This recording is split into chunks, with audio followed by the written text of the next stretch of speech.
Olá, pessoal, bom dia. Aqui é Tiago Trindade, da Conceito de Gestão Corporativa. Hoje a gente vai falar no nosso podcast sobre um assunto bem interessante, é sobre desdobramento estratégico, planejamento, e o tema mais específico é OKRs, uma metodologia para exponencialização de resultados em empresas tradicionais. E com a gente está um convidado aqui muito especial, que é o Gustavo Ramos. Gustavo Ramos hoje é Head de Produto na Coblu, um de nossos parceiros, uma ferramenta especializado em OKRs e outros elementos que ele também vai explicar para a gente. O Gustavo era CRO até pouco tempo na Coblu, está fazendo essa passagem de bastão e vai se apresentar aqui para a gente. Gustavo, seja muito bem-vindo, obrigado por receber muito bem esse nosso convite, está com a gente aqui nesse bate-bola.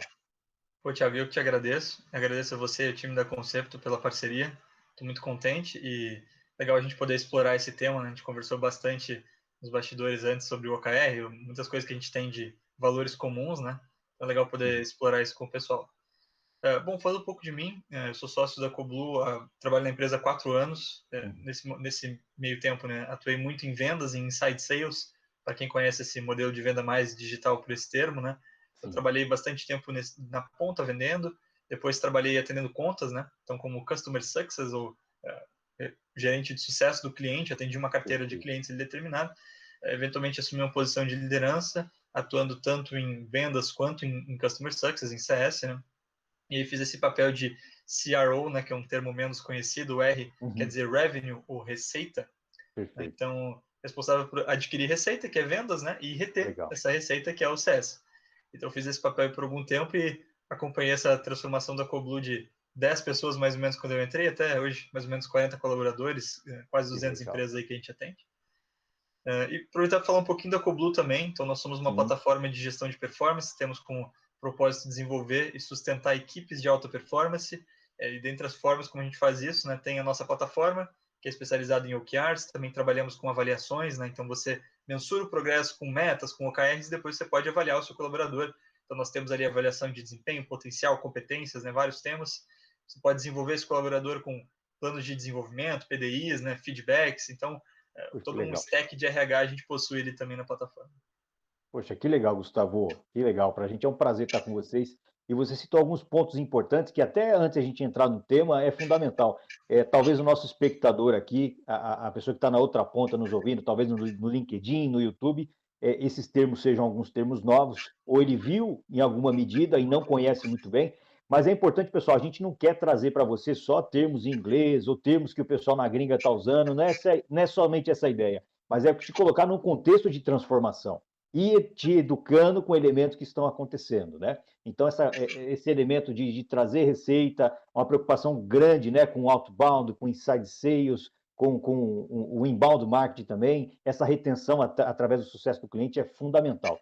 E aí o Gustavo trouxe aqui para a mesa, para esse contexto, falando sobre uma plataforma de OKRs, e Target também, né, Gustavo, que fala sobre outros indicadores, os famosos KPIs, Uhum. e além disso, a plataforma de RH. E por que isso é muito importante, pessoal? O que tem que estar na cabeça de um grande gestor, de um executivo, de um diretor executivo, de um CEO e até das médias lideranças? Primeiro, alinhamento cultural. Eu tenho que ter alinhamento cultural, desenvolvimento de gente, estratégia e desdobramento. Se um gestor, se a alta liderança cuidar desses 3 principais pilares, a gente tem muita chance de sucesso. E quando você fala que tem uma ferramenta, a gente não vai falar especificamente da ferramenta, mas é importante dizer que ela pode potencializar. Ela é um meio que potencializa e, diga-se de passagem, a Coblu potencializa demais, tem muita expertise nisso.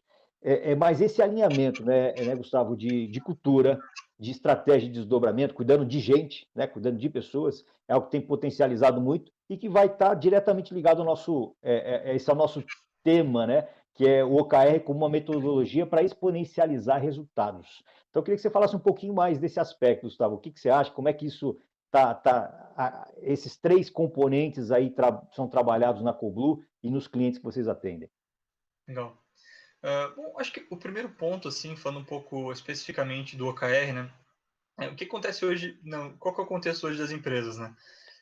As empresas estão num cenário de muita mudança. Claro, você pode dizer, atribuir isso um pouco à pandemia, mas acho que muito antes disso a gente já vinha num cenário de bastante mudança.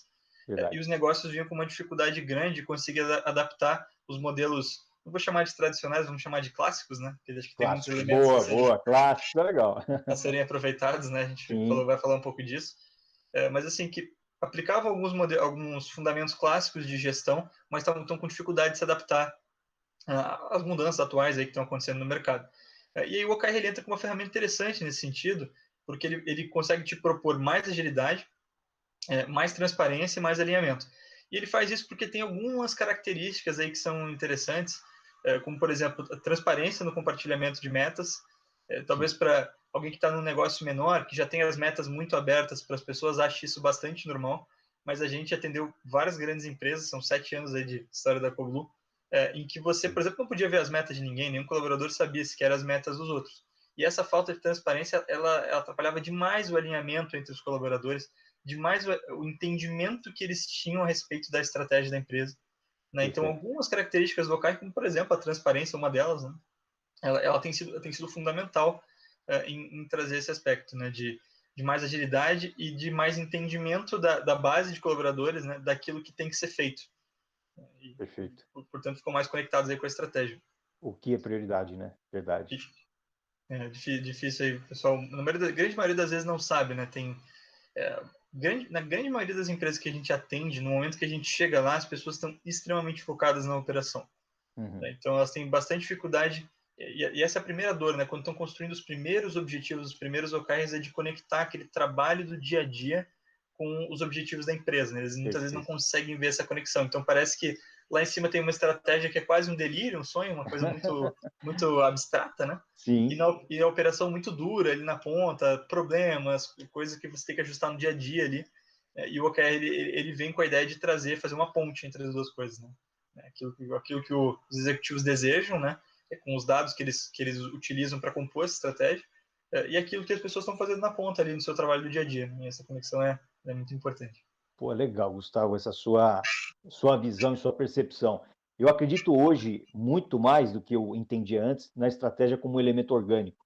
E você trouxe um ponto muito importante que é colocar a estratégia no dia a dia da empresa. A gente sabe Uhum. que no início é complexo, mas uma vez que isso vai acontecendo e se torna orgânico, isso começa a fluir. Então, acho que qual que é a grande diferença, por exemplo, a gente vai falar mais sobre isso, do modelo waterfall, que é cascateado. O cascateado, a alta direção, os altos executivos ali, achavam que conheciam todo o desdobramento e saiu desdobrando para todo mundo. Ó, você tem que fazer isso, você faz isso, você faz isso, fazer aquilo. Mas ele não é o especialista da área, não sabe de todas as dores, nem as dinâmicas daquela área no dia a dia. Ao passo que as pessoas que estão no tático operacional, que tem muito para contribuir, tinham que engolir aquele sapo, e muitas vezes era um sapo indigesto, porque ou eram metas e objetivos impossíveis, ou que não faziam sentido nenhum.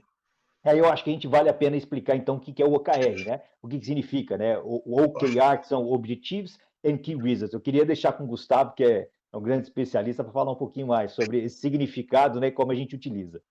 Vamos falar um pouco da sigla primeiro para trazer um pouco para o português, né? Então, OKR, né? Objectives and Key Results, ou em português, Objetivos e Resultado-Chave. Eu vou falar que eles são duas metades do que as pessoas talvez anteriormente conheciam apenas como metas, né? Você tem o primeiro elemento do OKR, o O, né? Que são os objetivos. Então, é aquilo Sim, que você quer alcançar, onde que a empresa quer chegar. Então, nós queremos ser líder de mercado, queremos ter um produto que as pessoas gostem de utilizar, queremos ter a liderança na nossa região. Então, você tem um objetivo claro que norteia o negócio para onde que ele quer ir. Né? Então, ele traz um aspecto mais até qualitativo para a questão das metas. Né? Você vai ter ali os objetivos. Agora, para você saber se você está chegando perto ou não desses objetivos, você precisa conseguir medir esse progresso. E esse perfeito. progresso vai ser medido através dos Key Results, né, o KR, em português, os resultados-chave. Então, vamos pegar um exemplo. Né? Vamos supor que você tem ali um objetivo que você quer ser líder de mercado. Esse é o seu objetivo. Quais Uhum. seriam alguns resultados-chave que você, no seu negócio, precisaria atingir para consolidar a sua liderança de mercado? Então, você talvez teria um resultado-chave que seria aumentar o seu market share em 10%, Muito aumentar o bom. seu faturamento em 10 milhões, ou talvez reduzir a taxa de cancelamento de clientes da sua base de 5% ao mês para 3% ao mês. Então, Perfeito. você vai ter uma série de resultados-chave, e o importante não, né, são resultados-chave. Tem uma infinidade de resultados que podem te ajudar a chegar lá. Mas você vai ter que conseguir elencar alguns que são prioridade. E esse já é um dos primeiros desafios no OKR, né? Você conseguir remover das várias coisas que você pode fazer, as possibilidades são infinitas, e Sim. elencar algumas coisas prioritárias, assim, algumas poucas coisas. Para Perfeito. isso, uma estratégia empresarial antes dos OKRs ajuda bastante, né? Algum mapeamento, algum desenho de estratégia, para depois você começar a definir os seus OKRs. E aí, falando um pouco, né, de onde que saiu esse modelo. O OKR em si, ele ficou muito popular ali mais ou menos em 2013, se não me engano, quando um dos executivos da Google Ventures, uma das empresas do grupo ali da Google, ele divulgou que um dos principais segredos de sucesso da Google era essa questão de gestão de pessoas, e a forma Legal. como eles geriam os objetivos das pessoas e mantinham elas alinhadas era por essa metodologia que é a do OKR. Nesse momento, surge algum contraponto. Né? Quem é um pouco mais cético vai olhar, poxa, mas espera um pouquinho, eu estou aqui trabalhando com BSC, tem um conjunto de KPIs, né, de indicadores há muito tempo, e agora estou fazendo isso há 20 anos, e agora em 2013 o Uhum. rapaz da Google vai me dizer que eu tenho que mudar tudo e que esse é o único modelo que funciona, né? Essa garotada do Vale do Silício, que é isso? Inventam coisa, né? Estão toda hora inventando É, coisa. Mas o que acontece, na verdade, é que a história ela é bem diferente. Né? Quando você vai olhar para trás, você vai ver que já na Intel, né, uma empresa de microprocessadores conhecida mundialmente, se você tem um sim, computador, provavelmente você tem alguma pecinha da Intel ali dentro. é Quase verdade. certeza ali, não vou dar 100%, mas você deve ter. Uma empresa gigantesca ali dos Estados Unidos. Ela utiliza o OKR já há mais de 30 anos, né? Esperar para Sim. ver. Na década de 70, 80, o CEO da Intel naquele momento, um sujeito chamado Andrew Grove, ele aplicou alguns fundamentos da gestão clássica ali do Peter Drucker. Para quem Perfeito. estudou administração, um cara conhecido como pai da administração. É o É o cara da cara, administração. É Drucker é o isso cara. aí. Ele é muito legal. Eu recomendo que leia, assim, recentemente li um livro dele, ele é fantástico.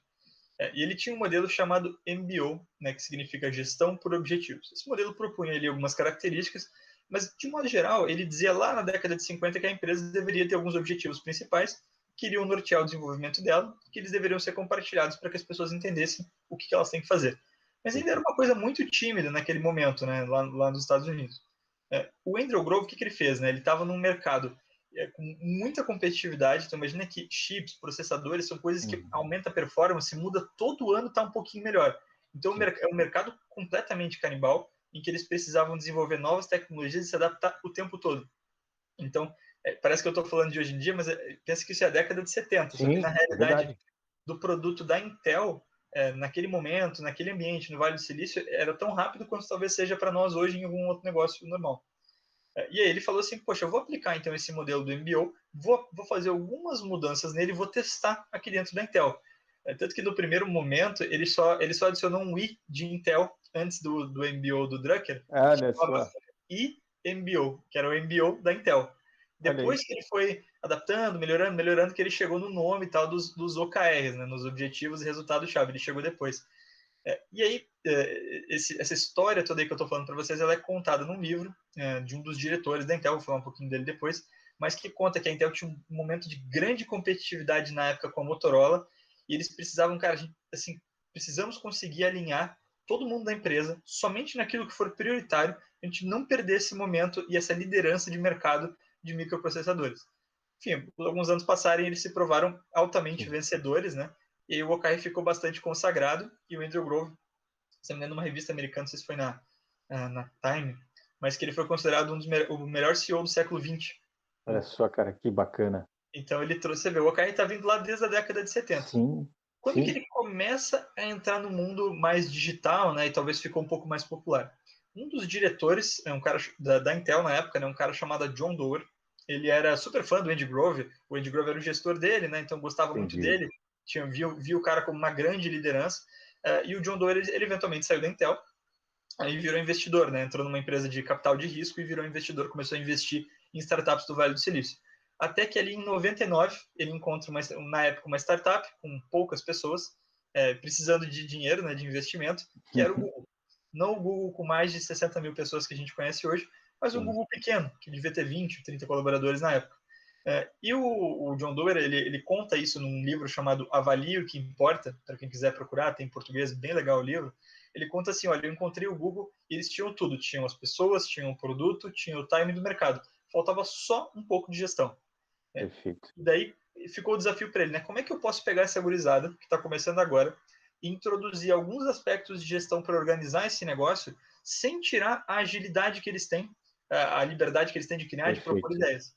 E aí, o que ele fez? Ele trouxe o OKR lá de trás dos tempos de Intel dele e aplicou no Google.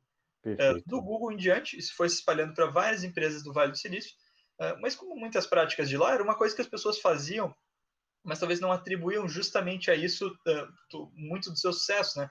Faziam, acabou virando quase que um hábito, muitas empresas estavam fazendo, sabiam que esse modelo existia, mas ele era pouco falado, né? Até que ainda, aí, sim, em 2013, muitos anos depois, que um dos diretores, ali no caso da Google Ventures, falou, olha, não, foi isso aqui, na minha visão, é uma das coisas que mais nos ajudou ao longo de toda essa jornada, foi a partir do momento que a gente colocou o OKR lá atrás, e a gente já tem passado essa prática para várias empresas, mas agora eu estou abrindo de forma mais pública o benefício que isso tem nos trazido. Olha isso, cara. Olha o Né? tamanho disso, hein, Gustavo? Muito legal, cara, muito legal. Você discorreu muito bem e remetendo o OKR como uma ferramenta que é uma ferramenta também, podemos dizer, clássica, né? Não é uma ferramenta que aconteceu agora, acho que essa sua abordagem mostra muito isso.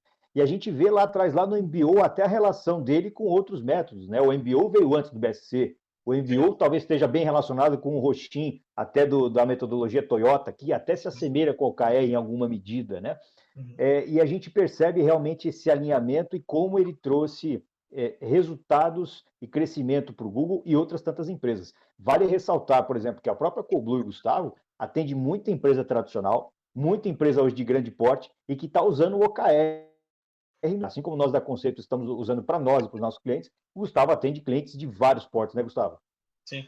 A gente tem empresas, desde pequenas startups que tem 5 pessoas, né? Tanto eu quanto os meus sócios, nós somos mentores de alguns programas de startups, em que as pessoas às vezes têm só os 2 sócios e a gente já começa a definir os primeiros objetivos deles, né? Os primeiros resultados, Legal. por mais que bastante simples. Aí falando da Coblue, a gente atende a empresas que tem 300, 500 mil pessoas que estão utilizando o OKR, alguns grupos grandes. Claro que o desafio e a forma de fazer ela é diferente, porque cada empresa tem o seu contexto. A gente adapta o OKR aí, levando em conta o contexto de cada negócio, mas sem perder a essência dele, né? Acho que essa é a ideia, você conseguir ter um modelo que seja maleável para você conseguir aplicar, seja numa indústria, numa empresa de tecnologia, uma prestadora de serviços, alguma coisa assim, mas que você não abra mão das características principais dele, né? Então, as coisas que a gente não abre mão é a visibilidade 360 dos resultados, Perfeito. a contribuição de pessoas mais da base da empresa, né, mais operacionais, para a construção dos OKRs. Então, isso é uma coisa que a gente faz aos poucos. Às vezes, começa uma grande empresa. É muito comum você começar projetos com piloto, né? Quem Sim, está num negócio desse tamanho sabe disso. Porque sim, você verdade. quer diluir o risco, quer fazer um teste um pouco menor. Você não pode só fazer tão pequeno que você não consiga nem perceber o benefício, né? Então, É verdade. a gente sugere uma amostra mínima ali para você testar o OKR numa grande empresa. Mas é muito comum a gente entrar numa área da empresa, uma diretoria muitas vezes, ou às vezes a gente escolhe um nível hierárquico, do tipo, vamos testar o OKR com presidentes, diretores e gerentes, roda um piloto ali, né, analisa a estratégia da empresa, define objetivos, define resultados, acompanha por um ciclo de OKR, né? Normalmente ele trabalha em ciclos trimestrais de Perfeito. definição e acompanhamento de objetivos e resultados. Aí, após esse ciclo trimestral, a gente dá um próximo passo. Então, é muito comum, né? A gente roda um trimestre de OKR com uma grande empresa, entende, aprende com isso. No próximo ciclo, vamos colocar os coordenadores agora? No próximo Perfeito. ciclo, vamos colocar agora os supervisores? Vamos colocar agora os analistas? E você vai incluindo cada vez mais pessoas, né, de Muito bem. forma assim, paciente e madura, mas cada vez trazendo mais transparência para mais níveis, né? Thiago, assim, uns movimentos que a gente tem encontrado que são muito interessantes são de áreas pedindo para participar. Olha Então, isso, cara, que legal. E você já geralmente a galera fugia, tá, Gustavo? Eu, é, eu tenho mais de 30 anos, então, na minha época de estratégia de desdobramento, lá das empresas multinacionais ou nacionais também, a galera fugia de estratégia. Fugia. Hoje a galera está pedindo para entrar no barco, então. tá pedindo. Assim, ainda não acontece tanto quanto a gente gostaria, vou ser bem honesto contigo, Thiago, mas já está acontecendo. O que acontece? Às vezes você tem ali um coordenador que ele não está inserido nos locais ainda, mas ele vê ali uma oportunidade. Uma oportunidade de mostrar a contribuição que o time dele tem feito, uma Legal, cara. oportunidade até, às vezes, de se colocar em destaque na carreira, naquele momento. Nós temos clientes, por exemplo, que utilizam o OKR como um propulsor de carreira para algumas pessoas. Né? Quem se compromete a ficar responsável por um objetivo mais estratégico, por exemplo, pode ter, conforme for evoluindo, pode ter algum destaque na carreira dentro da empresa. Então, tem clientes que isso entra até, de certa forma, no plano de carreira daquelas pessoas. E aí, às vezes, aquele coordenador ele olha e fala, olha, aqui é uma oportunidade legal de eu mostrar o nosso trabalho. Sim. É claro, quem às vezes não está indo muito bem quer mais esconder o próprio trabalho, né? É.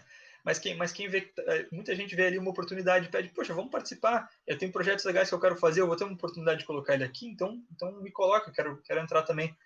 Acho que sim, movimentos orgânicos muito legais, assim. Poxa, muito legal, Gustavo. E o que é bacana, a gente tem tido de experiência também, quando você fala de ir para as faixas de base da empresa, para o tático operacional, é o quanto o pessoal tem para contribuir no que a gente chama de bottom-up, né? Levando para cima 60% dos objetivos, muitas vezes, né? A gente tem algumas regrinhas aí, mas que seja 50%, 60% de objetivos além dos KRs, os indicadores e as iniciativas. E o que eu acho que é muito bacana é estimular o pensamento crítico, é o primeiro, que muitas vezes o cara sai da zona de conforto. Então, você é obrigado a estimular o pensamento crítico e o melhor, o pensamento crítico em grupo, estimulando a inteligência coletiva, que é outra máxima dessas empresas competitivas. E aí, já chamando para até um novo tema aqui, uma pergunta, e eu acho que está relacionada a isso que eu coloquei na mesa, é como o OKR tem apoiado empresas a obterem alinhamento cultural e alta performance, Gustavo. O que você acha disso, cara? O que você tem percebido? Legal. Eu acho que assim, o principal ponto, eu vou relacionar com isso que você falou do pensamento crítico, né? É que ele tem, pela primeira vez, alguém está perguntando para o analista, para o estagiário da ponta, o que ele pensa sobre o negócio. Só que esse cara é simplesmente o cara que atende o teu cliente todo dia, né? Então, essa provocação para as pessoas da ponta, né? O que você acha que deveria ser feito? Quais são as dores que você está enxergando? Onde você acha que a gente deveria melhorar no atendimento, nas vendas, no marketing, daquilo que você está sentindo ali trabalhando na ponta todos os dias? E você está estimulando esse pensamento crítico e está perguntando para essas pessoas. E você está mostrando para elas, olha, o objetivo estratégico da empresa é esse, o objetivo da diretoria X que você faz parte é esse aqui, como que você Perfeito. poderia contribuir? E você está perguntando isso para as pessoas. Só delas, primeiro assim, muitas vezes pela primeira vez estarem conhecendo o objetivo estratégico, alguns objetivos de diretoria, gerência, que existem na empresa, já é uma mudança de paradigma. A pessoa Perfeito. sequer conhecia esses objetivos.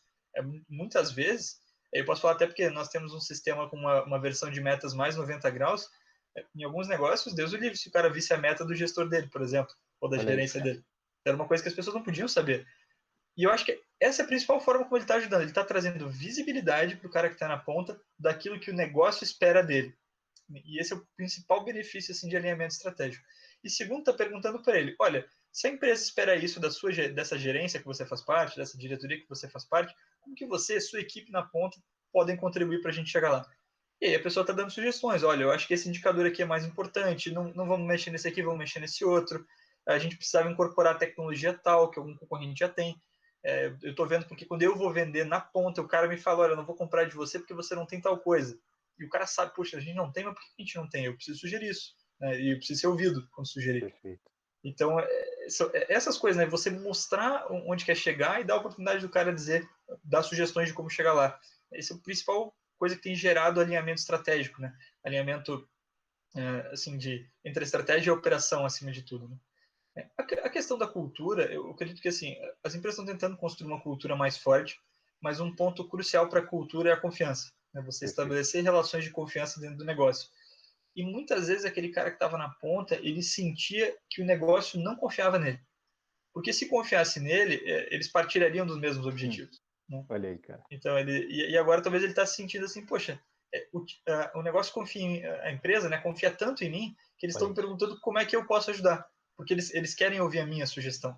E essa construção dessa relação de confiança é fundamental para a construção da cultura. Puxa, Acho que que legal.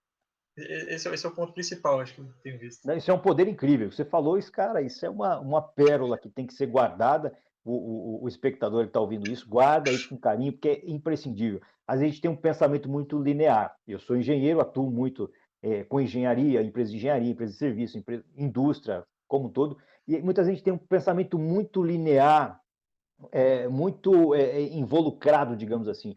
Mas quando a gente fala de uma organização, assim como o mercado, é orgânico. Por exemplo, o que acontece com países que querem regular mercado, né? Pegando países vizinhos, por exemplo, que tentam regular o mercado. O que acontece? Cara, inflação, problema de demanda e outra série de componentes que a gente tem de problemas que não vale a pena citar, não é um bate-bola político. Mas pegando o exemplo e trazendo para uma organização, para uma empresa, ela também é orgânica. Ela não é engessada, ela não está dentro de uma caixinha quadrada. Ou seja, esse organismo vivo, que é a interação entre pessoas, a estratégia e seu desdobramento e o dia a dia, Você tem que permitir que ele flua de uma maneira bem simples e tranquila. E aí o OKR faz muito sentido, não é, Gustavo? Faz muito sentido porque ele vai permitir que essa flexibilização e o que está acontecendo o tempo todo na empresa seja regulado, ou seja, nos check-ins, ou seja, os rituais semanais que a gente está avaliando o que está dando certo, o que está dando errado, ou que seja nos ciclos trimestrais que a gente vai verificar também o que funcionou, o que não funcionou e vamos poder recalibrar isso para o próximo quarto e para o próximo trimestre. Então, permite que essa estratégia seja muito viva. E eu acho que é esse o ponto mais importante. Ela é viva, ela é modelável. Ou seja, eu não tiro o foco do meu horizonte onde eu quero chegar. Eu quero sair do ponto A para o ponto B. Mas como eu vou fazer, aí esse caminho pode ser modelado assim como uma estrada, assim como um automóvel que está percorrendo um curso. É mais ou menos isso, Gustavo? Exatamente. Assim, Thiago, o exemplo acho que mais assim que as pessoas conseguem se relacionar que eu posso te dar foi a experiência que a gente teve com os nossos clientes no início da pandemia. Né? Então, os clientes que utilizam o modelo de OKR conosco em relação aos outros clientes que utilizam o modelo de metas, ele foi gritante, assim. Para alguns outros modelos de metas, a sensação que a gente teve, até tentando ajudar, foi de um pouco de paralisação. Do tipo, cara, a gente não sabe mais para onde ir. Para quem tinha um modelo de OKR, olha só algumas adaptações que o pessoal fez. Bem no início assim, da pandemia, tá? Só para contextualizar bem ali, abril 2020, ninguém sabia o que ia acontecer, se ia ficar em casa, se não ia, 2 semanas depois ninguém sabia de nada. O pessoal encurtou os ciclos de definição de objetivos, então aqueles OKRs trimestrais, alguns clientes até têm semestral conosco, viraram OKRs mensais. Cara, qual é o objetivo do mês, os principais resultados que a gente tem que ter para sobreviver até o final do mês, independente do que acontecer na pandemia, porque muito mais para frente a gente não sabe. Percorriam aquilo ali, acompanhamento semanal, alguns clientes olharam os OKRs até diariamente, coisa que nem a gente nunca fez. Tava chegando no final do mês, cara, o novo contexto, pandemia, descobrimos isso, aquilo, vai ficar em casa, não vai, planeja o próximo mês. E o pessoal encurtou bastante o ciclo. Agora, com um pouco mais de previsibilidade, né, muitos voltaram à definição de objetivos trimestrais. Mas o interessante é ver assim, que naquele momento, naquele contexto, eles adaptaram todo o seu modelo de gestão para trabalhar num ciclo mais curto, comunicaram isso, pediram para todas as áreas, olha, qual que é o objetivo principal da sua área nesse mês para a gente conseguir sobreviver à pandemia e não quebrar. E aí todo mundo está se adaptando. E eu acho que isso foi muito legal. Muita gente, muitos clientes assim que tiveram algumas sacadas, algumas espertezas, a gente estava muito próximo deles, conseguiu fazer viradas de chave interessantes durante a pandemia, saiu mais forte do que entrou, né? Isso é muito claro. Olha isso. Então, acho que essa flexibilidade ela é chave. E eu queria voltar só num tema ali, Thiago, você falou um pouco da empresa como organismo vivo. Esse é um tema que eu gosto muito, para quem quiser dar uma olhadinha no YouTube, tem um canal de um cara chamado Ricardo Guimarães, fala muito desse termo ali de organismo vivo. Bacana. Porque quando você falou, eu pensei, será que ele viu o mesmo vídeo que eu? Tá, estamos alinhados. Não vi o Ricardo ainda, mas vou ver, faço questão de ver. Para quem quiser conferir no YouTube, o cara é bem legal, ele fala muito da empresa como organismo vivo, vocês vão adorar. Legal.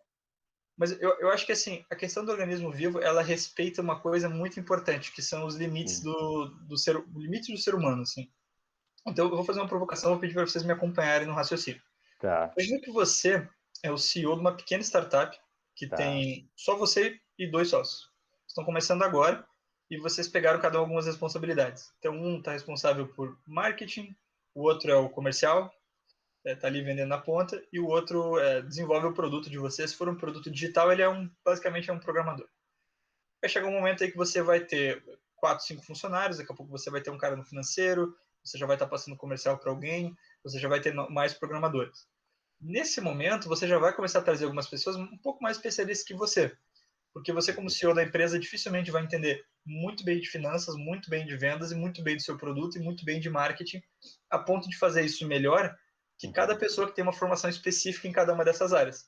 Sim. Agora, imagina quando você tiver 20 pessoas. Então, vai ter uma pessoa no financeiro que é muito boa de contabilidade, outra que é muito boa de caixa. Você vai ter uma pessoa, daqui a pouco você vai ter um colaborador no jurídico da sua empresa que entende muito de direito. Você teve aí 2, 3 matérias de direito empresarial na faculdade de administração, mas você não é advogado, como aquele cara. Sim. Você vai ter uma série de programadores que vão entender tecnicamente mais do produto e você vai ter um time de marketing que está analisando dados na ponta. Vai chegar um momento no negócio, e não vai demorar, que se você tentar centralizar toda a tomada de decisão em você, não vai aguentar. Não vai. Pode ser o cara mais competente que for, mais multidisciplinar, você tem um limite, né? Eu falei muito disso com o Thiago, né? A gente tem uma envergadura que você consegue chegar. Exatamente. E o que acontece muito, para quem vê assim, acho que até quase uma um clichê, assim, as pessoas falam daquele chefe que fala, aquele chefe antigão que falava, pô, ninguém entende o que eu quero que faça, tem que explicar tudo 2 vezes e tal. Mas é porque é o cara que ele faz questão que tudo seja feito por ele e Sim, centraliza tudo nele. sim, Então sim. ele realmente não tem como esperar que as pessoas tomem decisões assim, boas para o negócio. Agora, o gestor que ajuda a formar, uma coisa que o Thiago falou antes, ajuda a formar esse pensamento crítico para que as pessoas na ponta possam refletir sobre o que elas estão fazendo, dar sugestões, ele vai muito mais polindo aquela tomada de decisão. Então você tem ali o cara do marketing que está 2 meses na empresa, quer tomar uma decisão, e você pergunta, fulano, mas como que isso impacta em vendas? Como que isso impacta no nosso produto? Você Perfeito. estimula o cara a pensar, mas dá a liberdade dele propor, dá a liberdade dele agir, você está construindo um organismo muito mais vivo, né? Então você tem, é como se fosse uma mão, ela toca em alguma coisa que está quente, tem um nervo ali, ele percebe Perfeito. que, né, que esquentou, que está queimando, o sinal vai até o cérebro, questiona algumas coisas, mas como se cada parte do teu corpo consegue captar sensações por si só. Né? Não, Perfeito. o cérebro não precisa captar todas elas, né? Você tem o corpo inteiro captado, é muito mais rápido, né? Então imagina uma empresa que construiu uma cultura forte, então você pode pegar grandes empresas aí pode pegar no Brasil, por exemplo, o Nubank, ou até tinha 99, bem legal, a RD Station, bem legal. Uhum. O que essas empresas construíram? Elas construíram equipes funcionais na ponta da empresa que Perfeito. conseguem tomar decisões e que são treinadas, capacitadas, né? O investimento é muito mais em treinamento do que em ordem. Olha isso, cara. Para tomar decisões na ponta é muito mais rápido, né? Pensa assim, se você às vezes é um CEO, o chefe aí de uma empresa, você se sente muito confiante do seu trabalho, imagina se tivesse um 100 de você na empresa, não seria muito mais rápido? Do caramba isso, cara. Do caramba, Gustavo. Ajude a formar o 100, né? Pô, do caramba isso, cara. Muito legal. E aí você está dizendo que essas áreas funcionais, elas trabalham como sensores, já tomando a decisão. Você já sentiu o calor na ponta, já tira a mão para aquilo não contaminar o resto do corpo. Então, eu estava até lendo aqui o Salib Neto, né, no livro dele com o Magaldi, o que as escolas de negócio não ensinam, né? Então ele fala sobre aqueles elementos que são muitas vezes subjetivos e começa a aterrizar. Ele fala muito sobre princípios, por exemplo, que até o Rei Dalio também fala no livro dele, né? Um livro que a gente recomenda muito também. E esses princípios esse alinhamento objetivo, esse alinhamento estratégico está muito dentro disso, né?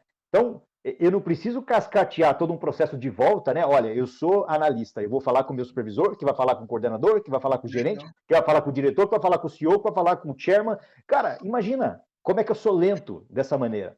Então, trazendo isso que o Gustavo está dizendo, você consegue ter um alinhamento de princípios, olha, o que eu posso ou não posso fazer, está muito claro quais são os princípios da empresa e quais são os objetivos estratégicos. Dentro disso, meu amigo, fez dentro do objetivo, é gol. Não fez, está fora do contexto, vai gerar resultado. E não adianta querer engessar, calcular elemento por elemento, linha por linha, como se fosse uma linha de código ali de um software. Não adianta, cara. Você tem que deixar esse organismo viver, permitir que o pessoal do tático tenha um alinhamento por conta própria. Eles vão alinhar como eles vão bater os seus objetivos, pensando ali nos objetivos estratégicos da empresa de médio e longo prazo. Então, cara, faz muito sentido. Eu gostei muito da correlação que você fez, Gustavo, e trago para os nossos clientes também, que em boa medida são média empresa e tradicionais. Cara, se assemelha talvez um pouco aí o que seria a startup.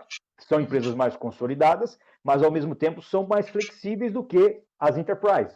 A enterprise, então, ela tem todo um compliance, ela tem toda uma estrutura que muitas vezes não permite que ela possa manobrar de forma rápida, né? A gente faz o paralelo. Imagina que você está no mar, você pegou uma intempérie qualquer e tem um iceberg na sua frente. Se você é flexível, cara, você consegue desviar rápido. Ao passo que se você é um transatlântico, vai ficar muito difícil. Mesmo assim, as enterprises, como o Gustavo já tem trabalhado, elas têm células para poder replicar esse processo de agilidade, né, Gustavo? De ter esse desdobramento ágil por células para contaminar depois todo o corpo. Mas você que é médio, você que é pequeno, cara, você tem a chance. Talvez você não tenha o buffer financeiro, talvez você não tenha todos os recursos, mas você é flexível, você é menor. Então isso é uma baita vantagem competitiva nos dias que a gente está vivendo, né, Gustavo? Assim, essa agilidade que o médio e o pequeno tem, ela é tão invejável que, do ponto de vista do grande, o que algumas empresas têm feito? Vou te contar alguns casos que eu vi. Tem conhecidos meus que fizeram, por exemplo, exit das suas empresas, né? Para quem nunca ouviu esse termo, então, é um cara que teve uma startup, valorizou ela bastante e vendeu para grandes empresas. Então, Perfeito. conhecidos nossos, muita gente do mercado, conhecidamente, passou por esse processo, né? Engordou ali sua startup e vendeu. Legal. Olha só que interessante é o que essas grandes empresas têm feito. Em muitos casos, essa nova startup que é adquirida pela grande empresa, ela mantém quase que totalmente a sua autonomia de trabalho. Na verdade, o que a grande empresa fez, ela adquiriu ela para se livrar de um potencial concorrente ou para agregar um produto complementar, né, ao seu mix de produtos para conseguir ficar mais competitivo, atender mais mercados, por exemplo. Então, essa startup então, que é adquirida por uma grande empresa, muitas vezes ela tem que prestar, claro, tem que prestar conta de alguns resultados, isso sem dúvida, mas ela mantém muito da autonomia e da cultura própria que ela tinha.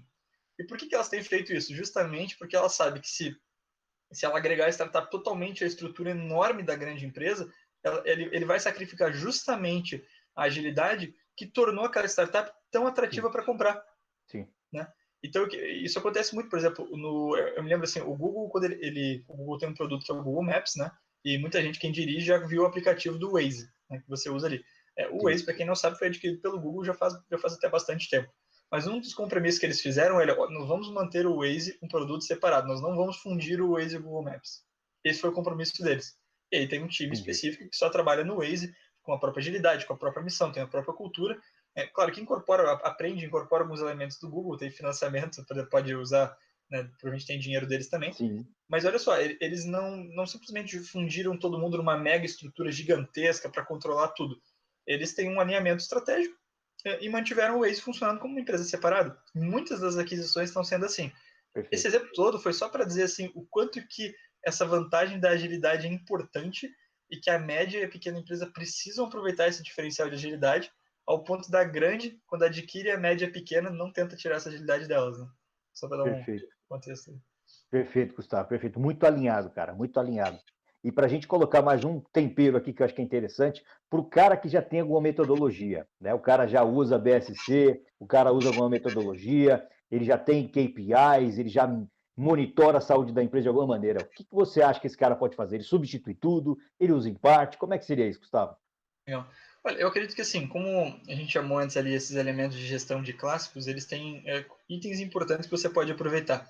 Uma das coisas muito legais do BSC é o mapa estratégico, que você tem algumas perspectivas principais ali do seu negócio que você tem que estar acompanhando. Às vezes, um mapa estratégico bem desenhado pode ser um norteador para você construir os primeiros objetivos do modelo de OKR. Sim. Então, assim, existem alguns autores propondo isso, até falei para o Thiago a respeito do pessoal da Herreiro, acabei de terminando com o livro aqui, terminando aqui um livro deles. Eles propõem uma mistura bem legal, o Thiago também estava chegando a uma conclusão parecida, acho que estou vendo o mercado caminhando nesse sentido, né, de você aproveitar aspectos do mapa estratégico do BSC, mas fazer a gestão do dia a dia ali por OKR. Muitos clientes que a gente atendeu que trabalhavam com BSC tinham uma definição de metas totalmente em cascata, como o Thiago, assim como o Thiago falou, né? Então, de cima para baixo, goela abaixo, né? Goela abaixo. Então, era assim, goela abaixo mesmo. As pessoas muitas vezes não entendiam porque tinham aquelas metas, e elas falavam, olha, se essa meta aqui gerar o meu bônus, para mim tudo bem, se vai impactar na empresa ou não, tanto faz. Então, muitas vezes era assim. Era uma coisa 90 graus, bastante engessada, às vezes até o processo de definição de metas ele era muito longo, assim, a empresa perdia um tempão do ano fazendo isso. Então, essas são as coisas que eu abriria a mão. Eu iria para o modelo mais simples de definição dos objetivos dos OKRs, mais transparente, mais 360, pegando contribuições de pessoas de todos os níveis hierárquicos da empresa. Esses são os elementos do OKR que você tem que trazer para o seu BSC. Agora, o acompanhamento das perspectivas, né? Você está olhando, poxa, aprendizagem e crescimento, né? Uma das perspectivas do BSC. O que a gente está fazendo aqui, né? Financeiro, o que a gente tem? Os OKRs estão contemplando alguma melhoria financeira? Então, isso pode ser interessante. Sim. Você aproveitar o elemento principalmente do mapa estratégico do BSC. Assim, diferentes autores vão propor diferentes formas de mesclar. Se você olhar nível fora do Brasil, tem outras pessoas também propondo isso. Esqueci o nome, mas tem um autor bem legal ali que ele fala bastante, ele é autor de BSC, depois foi autor de OKR, vocês podem ver depois. E tem um livro do Ben Lamorte, podem anotar esse nome daí. Ben Lamorte e o Paul Niven, me lembrei. Paul Niven, legal, já vi alguma coisa dele, bem interessante. Paul Niven, autor americano, escrevia sobre BSC, passou a escrever sobre OKR, é um dos caras que fala um pouco dessa mescla. Se quiser dar uma olhadinha, pode olhar. Então, diferentes autores propuseram já diferentes formas de mesclar. Mas a moral da história é que é possível mesclar o melhor de cada modelo. Pô, legal. Agora, trazendo o que o Thiago falou dos KPIs, né, os indicadores-chave de performance, ou popularmente só os indicadores da empresa, né, como é que você pode conciliar eles com os OKRs? O que eu procuro fazer? Todo o departamento da empresa, se quiser cavar bastante, consegue entender diversos indicadores. Então, se eu pegar uma área de atendimento ao cliente, eu quiser chegar no nível bem micro, eu consigo ter 50 indicadores, 100 indicadores. A gente já viu empresas que tinham centenas de indicadores. mas dificilmente um time vai ter centenas de OKRs. Isso não vai acontecer. Não, sim. Então, né, você perde totalmente a ideia de foco, que é o que você queria entregar com o OKR. Então, o que acontece aqui? Né? Você pode ter um painel de indicadores, um conjunto de números aí que você está acompanhando, o propósito de acompanhar, de entender se ele baixou, se melhorou, por que aconteceu, e daqui a pouco você pode fazer um acompanhamento mensal desses indicadores, ou, claro, vai variar de negócio para negócio, né? Talvez uma indústria você precisa acompanhar diariamente, enfim, Sim. numa empresa de serviço você possa acompanhar mensalmente, vai variar de segmento para segmento. Você pode ter ali o seu painel de indicadores, mas quando você for passar para os seus colaboradores qual que é o foco do negócio em um trimestre, o foco do negócio em um semestre, e você passar 100 itens para eles, eles não vão saber o que fazer. Não tem como, é impossível. Né? Você vai Perfeito. inviabilizar a ação dentro do negócio. O que eu proponho? Faça uma seleção criteriosa de todos os indicadores da sua área, dos indicadores do negócio, quais são os principais que você optaria por melhorar nesse trimestre, ou nesse ano, enfim, no período que você definir. Feito isso, você vai conseguir definir alguns objetivos claros e alguns resultados-chave, né? O nome, né? Então, resultados-chave, os resultados principais para o seu negócio naquele momento. As áreas vão replicar esse mesmo processo que os executivos fizeram. Então, entendendo, definir alguns objetivos claros, conectados com os objetivos dos executivos, e vão pegar dos vários indicadores que a empresa tem e escolher alguns para transformar em resultados-chave principais que vão ser acompanhados. Então, assim, algumas linhas gerais aí para não rolar muito. Você vai ter normalmente muito mais indicadores na empresa do que OKRs. Né? Você vai ter alguns poucos OKRs que são prioritários e você pode ter muitos indicadores. Eles podem funcionar de forma complementar. Eu assim, posso falar do meu negócio, como é que a gente faz. Né? Hoje, o Blue é uma empresa de tecnologia, serviço, a gente faz aí o acompanhamento dos OKRs em reuniões semanais, e alguns indicadores eu olho dependendo do tipo do indicador. Então, se eu acho que faz sentido olhar ele semanalmente, eu olho semanalmente. Se faz sentido olhar ele mensalmente, eu olho ele mensalmente junto com o time. Então, depende muito da característica daquele indicador, né?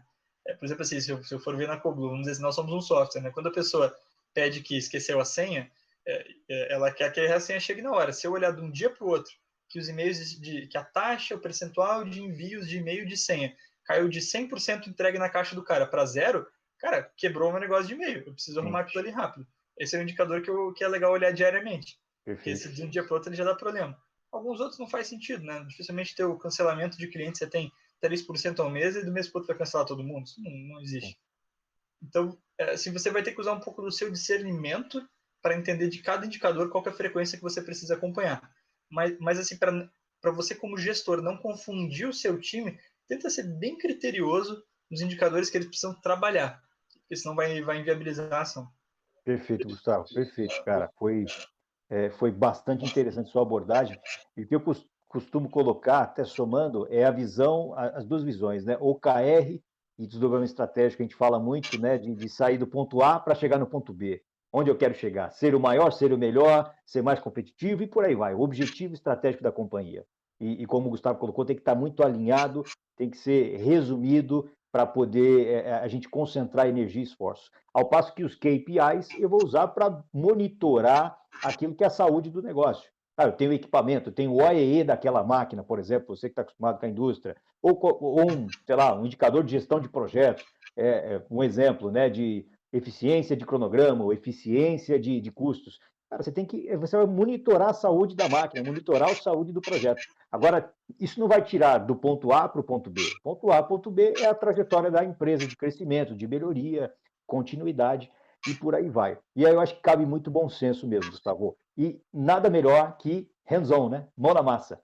Tem que colocar a mão na massa, começar a executar, vai errar, não é um mundo perfeito, mas conforme você vai aplicando e gerando a cultura, você vai difundir isso para as pessoas e quando você acertar a mão, meu amigo, vai ficar muito bom, vai gerar muito resultado, é comprovado. Olha, se alguém colocar o KR da maneira certa e tiver principalmente o que eu julgo fundamental, que é o mindset de crescimento, começando pela liderança, pela gestão e de contribuição com o time, não tem como dar errado.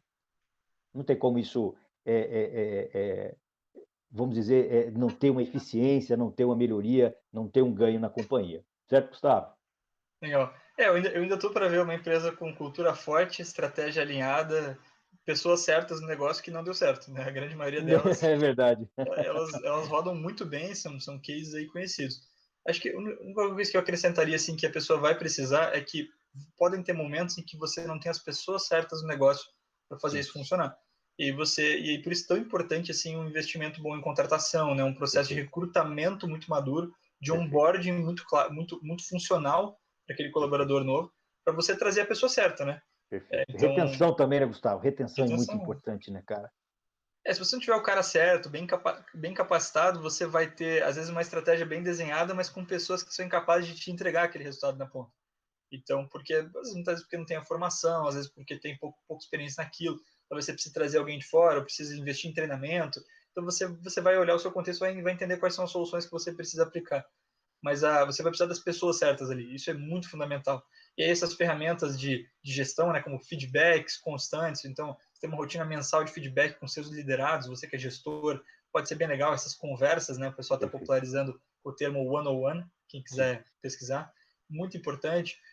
Uma ferramenta que a gente tem falado muito é o PDI, para quem quiser dar uma pesquisada, né, o Plano de Desenvolvimento Individual, né, muitas vezes uma coisa que o gestor faz com os liderados, né, identificando algumas competências que o liderado tem que melhorar, algumas habilidades que ele vai adquirir, você ajuda o cara a ir aprendendo essas coisas. Então, algumas ferramentas de gestão, feedback, PDI, one-on-one, são muito legais para você desenvolver as pessoas que vão te entregar os resultados que você espera nos OKRs. Poxa, que legal, Gustavo. E que bacana. A Coblu tem a ferramenta, tem muito conteúdo e a Concepto tem muito dessa entrega aí, tanto do OKR quanto aí do desenvolvimento de pessoas e cultura, né? A gente é muito ligado, tanto uma empresa quanto outra, em gestão, em performance. Eu acho que é por isso que a gente tem essa parceria muito forte e duradoura. Gustavo, eu acho que a gente resumiu bem, né? Podemos falar aqui mais 2, 3 horas que tem assunto para isso, mas queremos um conteúdo conciso, né, para que o pessoal consiga degustar muito bem. Acho que conseguimos passar pelos principais componentes aí do OKR como ferramenta estratégica, como ferramenta para exponencialização de resultados.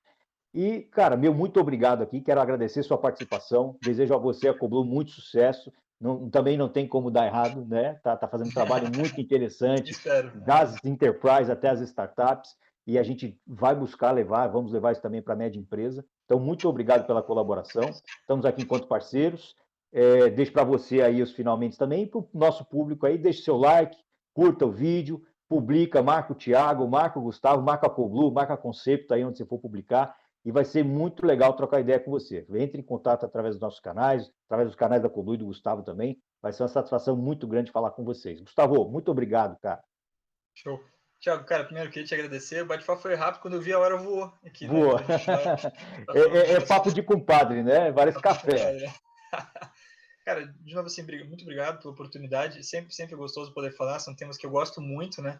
Eu sei que você também é apaixonado por esses temas, então a conversa é Sim, muito sim. mais gostosa, muito mais natural. Agradecer a Concept pela parceria. Estou muito contente com a parceria. Acho que deu um fit muito legal, né? Quando a gente se conheceu aí, foi um fit bem legal de ideias, né? Isso é muito importante. Eu tô bem feliz. Quem quiser conferir um pouco mais do nosso trabalho, fica à vontade para acessar lá o coblu.com.br. Você vai encontrar materiais, encontrar as nossas tecnologias e serviços. Quem quiser encontrar no LinkedIn também Coblu. Quem quiser me adicionar no LinkedIn, Gustavo Ramos, só buscar lá ou pegar ali em colaboradores da Coblu vai me encontrar. E é isso aí, agradeço aí pela participação. Obrigado por terem nos ouvido até aqui, foi um prazer. Legal, Gustavo, muito obrigado. E pessoal, vamos performar, vamos colocar isso na prática aí, que é certeza de resultados. Um abraço para todos vocês. Valeu, pessoal, um abraço.